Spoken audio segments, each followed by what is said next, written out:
Ladies and gentlemen, this is CVP World. I'm your host Benjamin Lee, and welcome aboard the Eastern Express. Now, as Donald Trump's 100th day mark in office approach, deadlines emerge about a potential deal to end Russia's war in Ukraine. At the center of it, Crimea once again in the geopolitical spotlight.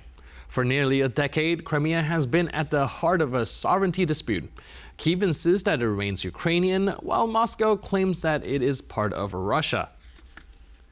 Now, according to a Washington Post report, Trump's latest idea, let's call it Crimea for Peace proposal, involves recognizing Crimea as Russian territory in exchange for a ceasefire that freezes the current front lines. In return, Ukraine would get some vague promises of EU integration, but NATO membership will remain off the table. So, what would this mean for Kyiv, and what are the global implications of such a deal? Let's take a look at our latest report to find out more. This is Sevastopol, the capital of Crimea, the little peninsula which has become the focal point of the negotiations surrounding the war in Ukraine. It shares history of both Ukraine and Russia, but when the Soviet Union collapsed, Crimea chose to stick with Ukraine in free and fair elections.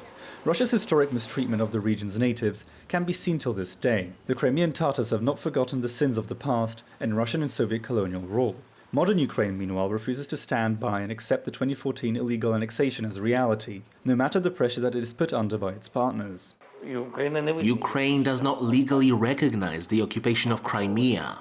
There is nothing to talk about. It is outside our constitution. This is our territory, the territory of the people of Ukraine. The peninsula doesn't just bear historical and cultural significance, it is also a strategic port in the Black Sea. Russia tries to cover this value with elaborate narratives about how Crimean identity is supposed to be a Russian identity, a very popular tactic in places Moscow wishes to conquer. All the while it builds up fortification after fortification in case Ukraine comes knocking. Crimea is not only a strategically important territory. It is not only our history, our traditions, and the pride of Russia.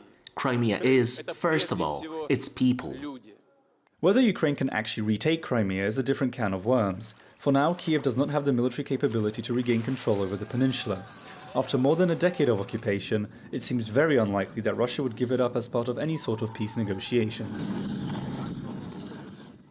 And now let's zone in on the east-planning portion of our show. The 2014 illegal annexation of Crimea is seen by many in Ukraine as the real start of the current war, or at least as a certain kind of prologue to the wider conflict. The way Russia carried this annexation out, however, is far from simple and required not just subterfuge, but also opportunistic maneuvering through Ukraine's political climate. The spark that ignited the fires of Ukraine's modern identity was lit during the 2013 and 2014 Maidan uprising. When then-President Viktor Yanukovych tried to pull the country away from further EU integration in exchange for closer ties with Russia, the people rose up to depose him. Moscow, however, did not stand idly by as Ukrainians struggled for the future they wanted. In late February 2014, unidentified soldiers, later confirmed to be Russian troops, seized several crucial sites in Crimea. Once they took control over the region's authorities, a controversial referendum on Crimea joining Russia was held. The vote itself was condemned by most countries and is considered invalid to this day. According to the official results, questioned by many, some 90% of the voters supported the idea. Despite international outcry and Ukrainian outrage, year by year Russian authorities have been integrating the peninsula into the broader Russian state. Moscow has spent millions on a wide-scale Russification campaign. The takeover of Crimea led to similar incidents in eastern Ukraine, which laid the ground for the eventual full-scale invasion in 2022. And now, let's take a look at the issue in greater detail. So, why is Donald Trump entertaining the idea of offering Russia Crimea? Well, some say it's a sign of urgency. His administration has made little progress in resolving the conflict, leaving Trump with limited options: either pressure Ukraine into concessions or exit the issue altogether. Neither outcome attractive. So the middle ground, offer Crimea up as a bargaining chip while signaling to Ukraine that nothing is set in stone. It's an ambiguous approach, high on showmanship, light on clarity. The bigger picture, lifting sanctions. The deal could also open doors for US business interests, including energy and mineral ventures, to re-engage with Russia. But for Ukraine, it sends a mixed message. We support your sovereignty, except for that one part that we're willing to overlook. Unsurprisingly, President Zelensky was less than thrilled. Initially, he dismissed the proposal outright, saying that Crimea's annexation violates Ukraine's constitution. Later, he acknowledged the military realities. Ukraine can't retake Crimea by force right now. That leaves him balancing legal principles with political and military realities. Ukrainian analysts are warning that any US recognition of Crimea as Russian could legitimize land grabs elsewhere and embolden aggressive regimes. Crimea risks becoming another frozen conflict zone, like Kashmir or Kosovo, stuck in limbo, with global powers more interested in leverage than resolution. But not everyone sees it so starkly. Anton Shivhovstov, a Crimean political scientist, argued realistically that Crimea has long been alienated from Ukraine. Ethnic Russians dominate the region, influenced heavily by Russian media, politics, and oligarch-funded manipulation of identity politics. Essentially, Crimea has been slipping away from Ukraine for decades. Putin just formalized what was already happening. And amid all this chaos, Moscow remains suspiciously quiet. Classic Kremlin move. At the end of the day, Trump's proposal is a pragmatic, if controversial, attempt to reboot stalled negotiations. But turning Crimea into a negotiation tool challenges international law and could normalize territorial conquest. The hope is that Europe holds firm in its support for Ukraine's sovereignty and that diplomacy stays grounded in principles. And now, here to shed more light on the issue is Bani, editor-in-chief of the Kyiv Post. Hello, sir, and welcome to Eastern Express. A pleasure to be with you. So today we are examining Trump essentially entertaining the idea of giving Crimea to Russia for his peace proposal. Now, my question is, do you think that is stemming from a position of desperation to get something done in his 100th day, or is it like a more pragmatic solution, something that needs to be done anyways, and he's just pursuing it and kind of pushing that to happen? It contains elements of both, because Trump has shown himself eager to placate Putin, and at the cost of Ukraine, of course, giving him not just control, but long-lasting possession of Crimea and eastern Ukraine. This is obviously very bad from the point of view of international law. It's very bad in terms of the recognition, bilateral recognition of Ukraine and Russia of each other's borders. It's bad in terms of the Budapest Memorandum, where Russia, along with the US and the UK, was a signatory,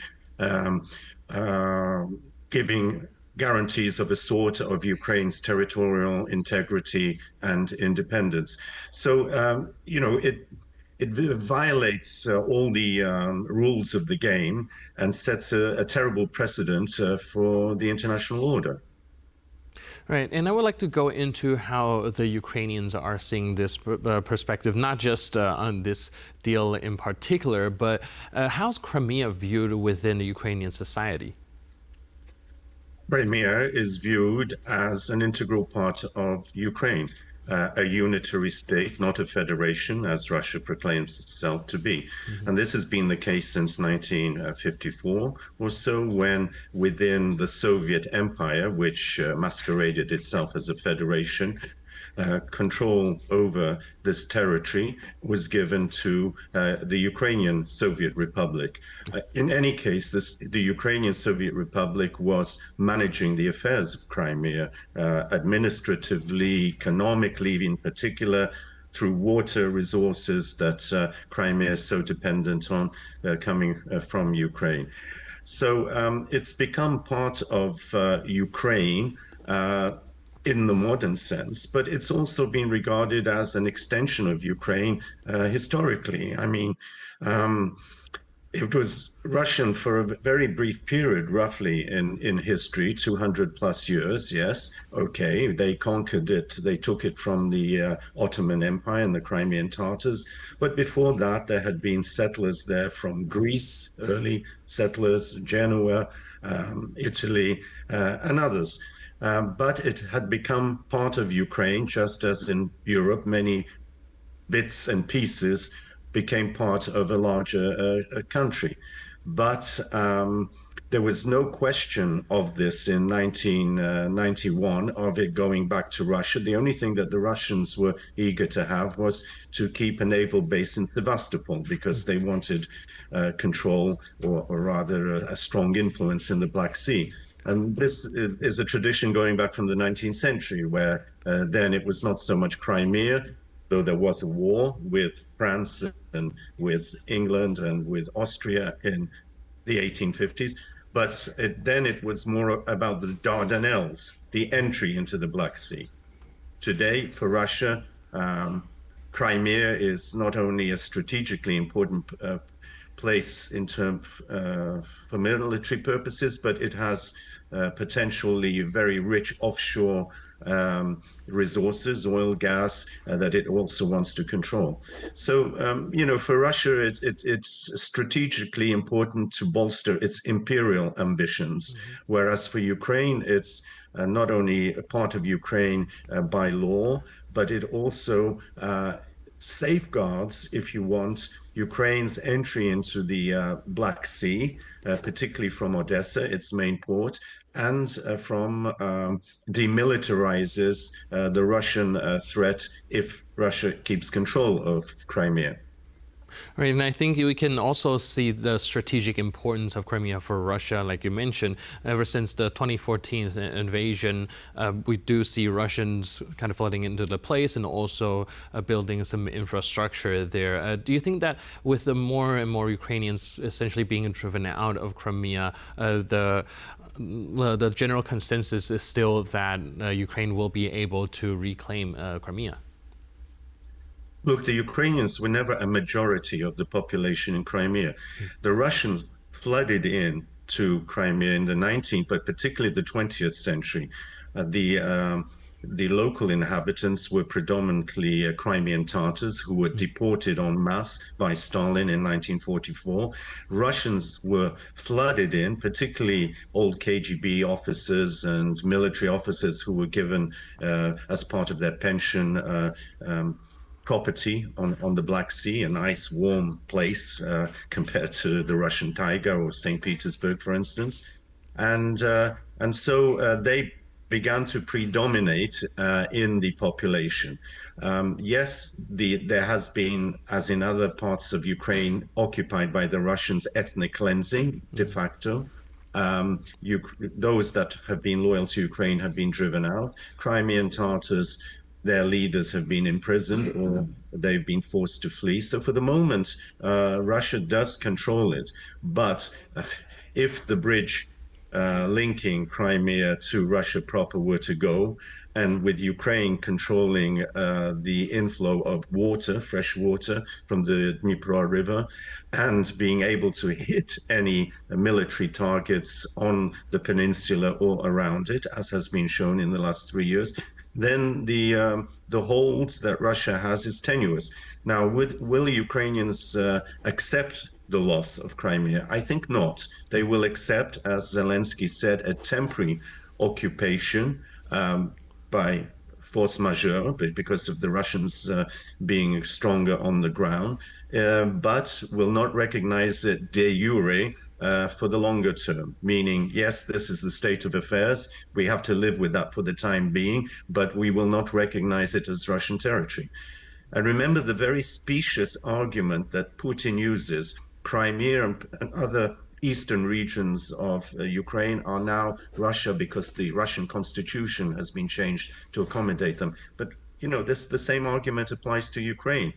Crimea is part of Ukraine per the constitution, per a constitution that was approved of in the Soviet period by Moscow, in the post-Soviet period when Ukraine was independent and the Russian Federation recognized this. And so there is no legal argument to sustain this occupation, to justify it.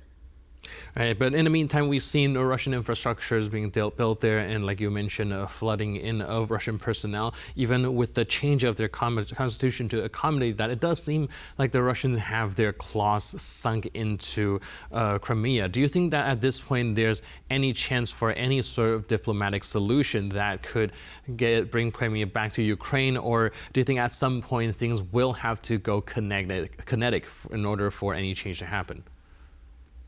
Well, there are two possibilities. Either that the West steps up its supply of arms, but the particular arms that are long range and can reach into Russia and destroy its bases and its preparations and for continuing the war, or that there is regime change, more unlikely, certainly in the near future, but in the longer term, perhaps, Russia will come to its senses, meaning a new generation that is fed up with the despotism and the kleptocracy at the top, or Russia may implode itself. I mean, it's facing serious economic problems. It's a vast empire, 11 time zones. Remember, 11 time zones from Vladivostok to Kaliningrad.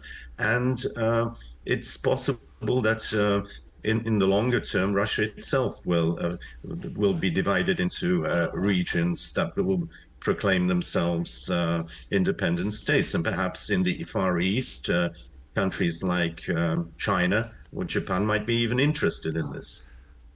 All right, so like you mentioned, there's still the possibility of be it Russian imploding, a regime change, but those all take time. Do you think that's one of the reasons why it is so important for Ukraine and the rest of the world to recognize Crimea as under occupation instead of just being part of Russia as proposed by the US president? Well, that has been the case until Trump has come out with this gesture towards Moscow. I mean, remember the whole Crimean platform and all the countries that have backed it. But remember in 2014, when Crimea was occupied through a farcical show of, the local population, the local parliament with guards around it voting to become part of Russia. Even then, you will recall that the vast majority of the members of the United States in the General Assembly condemned this as an act of aggression and condemned Russian temporary seizure of the peninsula. So, yes, this is an unlawful act. It remains an unlawful act, and the actions of Trump go beyond the framework of international law and reflect his approaches to Canada, Greenland, Panama, you name it. Even it's bullying Europe. So perhaps it's also a temporary feature of Washington's current policy, not its longer term policy. All right. Thank you so much for your input and insight and helping us break all of this down. Really appreciate it. Thanks for being with us on Eastern Express. My pleasure. Cheers. And now we're moving on to the Eastern News Flash, a series of all the other stories from the East that you don't want to miss. Recent reports say that as many as 30% of Ukraine's prisoners could join the army. Now, this comes as Kyiv has been struggling with mobilization efforts to man the front lines ahead of an expected summer offense by Russia. Ukrainian officials believe that between 20 to 30% of the country's approximately 37,000 inmates could join the armed forces. The proposal to join the army is being presented as a chance at redemption for the prisoners. What's more, this project could also kill two birds with one stone, as it would be a path for resocialization for the prisoners and of course a way to replenish troop numbers. In fact, there already are over 8,000 convicts currently fighting alongside regular soldiers. Although Ukraine officially maintains close to 1 million military personnel, only around 300,000 are actively engaged on the front. This means that the country is faced with a serious manpower and mobilization crisis. Vilnius is looking to launch a special kind of manufacturing process of maritime drones. In essence, it wants to make one drone for itself and one for Ukraine's war effort. The drone in question is the Magura V5, a Ukrainian-designed multi-purpose UAV that has a proven track record of inflicting heavy damage on Russian vessels in the Black Sea. So much so, in fact, that Russian ships have to be very careful when leaving Black Sea ports in fear of the Magura. This drone in particular has been praised by Lithuanian authorities as an excellent military product. Seeing the success that Ukrainian designs are having on the battlefield, Vilnius wants to help make them, while also ensuring that the production leads to an improvement of Lithuania's own defences. The current idea being floated by the Lithuanians is that for every drone they make for themselves, they would send one over to Ukraine, with Vilnius paying for both. Since the very start of the full-scale invasion, Lithuania has been one of the staunchest supporters of Ukraine's cause, sending millions in military aid to the war-torn country. Vladimir Putin is continuing his grand quest of finding new friends for the regime after the West dropped him following the invasion of Ukraine. This time, Russia is cozying up to Venezuela by signing a strategic partnership with the South American country. The deal between Venezuela and Russia is the fourth of its kind that Moscow has signed with another state in the last 2 years. The previous 3 strategic partnerships were agreed upon with China, North Korea and Iran. The specific terms of this agreement were not disclosed by either leader, though Vladimir Putin did call it a good base for future cooperation in the energy, transport and pharmaceutical sectors. Venezuela's president, Nicolas Maduro, is one of the leaders expected to attend Russia's May 9th victory parade in Moscow. This has come as not particularly surprising, as Maduro has been working with the Russians for over a decade, going so far as to back Moscow's invasion of Ukraine. And that's all on this episode of Eastern Express. But for more news, update, and commentary, please stay tuned to TVP World.